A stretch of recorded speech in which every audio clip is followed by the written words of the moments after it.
रखियो। सही कहला। अरे पूरा भइल सब यारा मनवा रे, देवी माई दिहली सजनवा रे। अब सूरज देव के धरे ले ध्यानवा रे। अरे तो अब का चाहिए? गाड़ी घोड़ा वाला बर मिलिए गइल आ 3 मंजिला घर मिलिए गइल, अब का? अरे वो हम बताते हैं। अदी है छठी माई गोदी में लाला नवा रे, छठ करतिया देख मुस्कानवा रे। दी है छठी माई गोदी में लाला नवा रे, छठ करतिया देख मुस्कानवा रे। अच्छा तो ई बात बा। हाँ तो का करो बेचारी, केकरा लगे जाओ, माइये से नु मांगी। Vikas Riga Sitamarhi presented by lovely film production. दी है छठी माई गोदी में लाला नवा रे, छठ करतिया देख मुस्कानवा रे,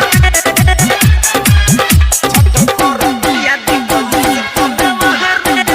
3 दिन से बिया भूखल रे, होठ झुराइल मुँह सूखल रे। ओहो बॉबी के बड़ी दासा हो गइल बा ना। और 3 दिन से बिया भूखल रे, होठ झुराइल मुँह सूखल रे। कबले दर्शन दीहे आदित मलयास में बिया रुकल रे। घाट पर से ना जाई रे, जबले आशीष न पाई रे। बिया ठनले भूखे भल ही निकल जाए जानवा रे।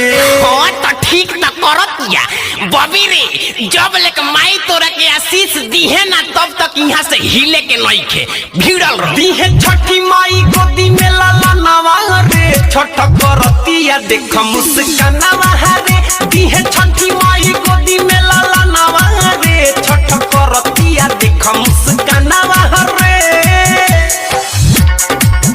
दी है छठी माई गोदी में लाला नवा रे, छठ करतिया देख मुस्कानवा रे। Presented by lovely film production.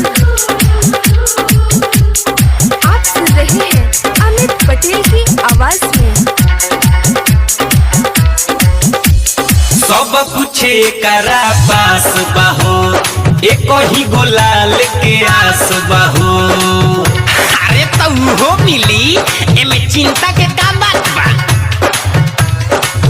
और सब कुछ करा पास बाहो, एक ही गोलाल के आस बाहो।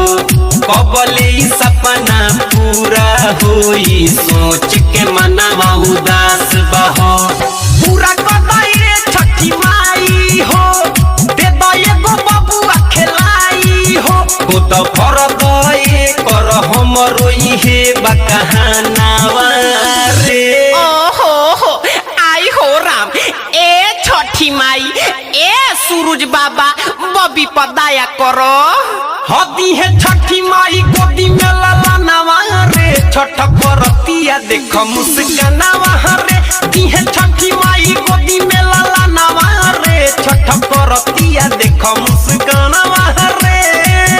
अरे पूरा भइल सब यारा मनवा रे, देवी माई दिहली सजनवा रे। अब सूरज देव के धरे ले ध्यानवा रे।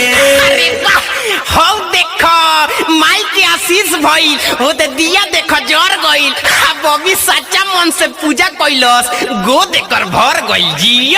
हदी है छठी माई गोदी में लाला नवा रे, छठ करतिया देख मुस्कानवा रे। दी है छठी माई गोदी में लाला